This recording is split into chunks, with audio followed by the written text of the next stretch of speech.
नमस्कार। गुरुवार सकाळ को स्वागत। गुरुवार आम संस्कृतिर कथा शुणे।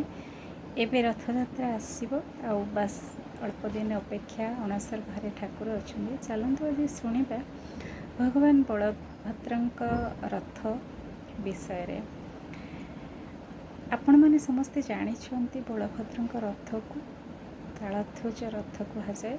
सबू श्री जगन्नाथ श्री सुभद्रा रथ का नाम भी रही। तो तालध्वजर रथ जेमती विग्रह रथर नाम जपरी भिन्न रथरे विराजमान करुवा देवता और पार्श्व देवदेवी भिन्न। श्री जगन्नाथ भली श्री बलभद्र रथर स्वतंत्र नाम है तालध्वज। यह देवता माने ताल वन प्रदान करथिले बोली विदित अछि। यार उच्चता 32 हाथ 10 अंगुली। उल्लेख रही 763 खंड काठ यह रथर निर्माण विनियोग हुए। रथर चक संख्या 14।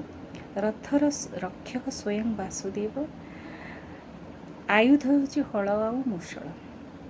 रथर आवरण रक्त नील माने सबुज आ नील नाली सबुज आ नाली। रथर शिर अनंत नाग रही था।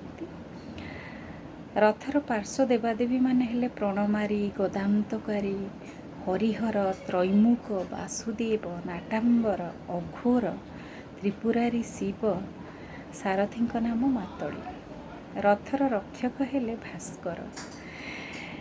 अश्व माने हेले तीव्र घोर दीर्घ श्रम और स्वर्णनाभ। रथ दौड़ीर नाम होछि वासुकी। रथर देवता ब्रह्मा और शिव। रथर भैरव हेले क्षेत्रपाल। गंधर्वों नाम हु हु। गर्भाधीश्वर शक्ति हेले तुंगा तुंगभद्रा प्रभा सुप्रभा धात्री विधात्री नंदा और सुनंदा। ऋषि पटारे अंगिरा पुलस्त्य पुलह अगस्ती कृष्ण मुदगल आत्रेय और काश्यप। रथ कुंभर नाम भुवन बिंब पृथ्वी चक्रायुत हूँ बीज।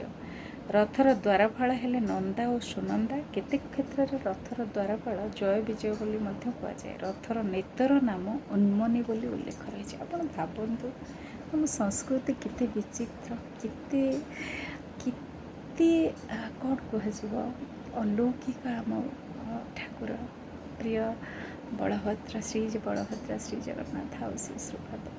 तो मुझे आउ कि सूचना आनी आसबि। नमस्कार।